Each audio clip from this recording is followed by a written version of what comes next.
waraxmatullaahi tacaala wabarakaatuh. Kusoo dhawaada Khaliid Designs mar walba kala socotaan cilmiga kombiyuutarka iyo barnaamijyada multimedia.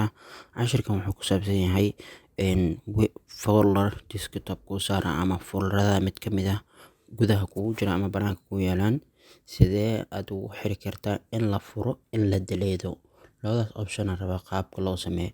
Hadda folderka editing igu qoran laba video muhiim ah igu jiro. Waxaan rabaa labadaas video inaan la deleedin, inaan la furin oo la arkin. Sidee loo sameeyaa? Kusoo dhawow mar kale Khaliid Designs. Marka ugu horeyso waxaad sameynaysaa faylka ayaa right click leedahay, kadibna properties ayaa leedahay, kadibna security ayaa leedahay, administration, editing, haddana administration ayaa leedahay. Intaan ayaa check saaraysaa automatically wuu saarmay, kadibna yes ayaa leedahay, kadibna okay, kadibna okay. Hadda folderka editing waa kana delete keyboardkaada ku qaso. Wuxuu ku leeyahay you need to provide administration to delete folder. Waxaad u baahan tahay admissionka inaad kusoo qaadatid tig page la saar skip dheh. Okay, delete ku inaga diidi click si wuu naga diida furitaanka.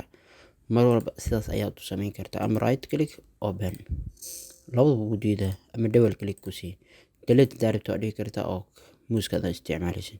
Sida hadda ayuu kuu soo saaray. Sidee ayaad u furi kartaa? Right click dheh, properties ayaa leedahay, security ayaa leedahay, administration, kadibna editing, kadibna administration. Intaan ayaa check qaadaysaa, check qaad, kadibna apply dheh, kadibna okay dheh, kadibna okay. Fur hadda folderka wuu furmaa. Intaas ayaan kusoo gabagabeynaynaa cashirkii aan ku baranaynay sida folderkaada aad ugu xiri kartid in la deleedo in la furo. Haddaad ku cusubtay channelkeena fadlan subscribe, like, share si asxaab badan ay ugu faa'iideystaan adigana aad ka mid noqotid mar walba daawadaha ugu horeeya daawada fiidiyowyada ayaan soo gudbino.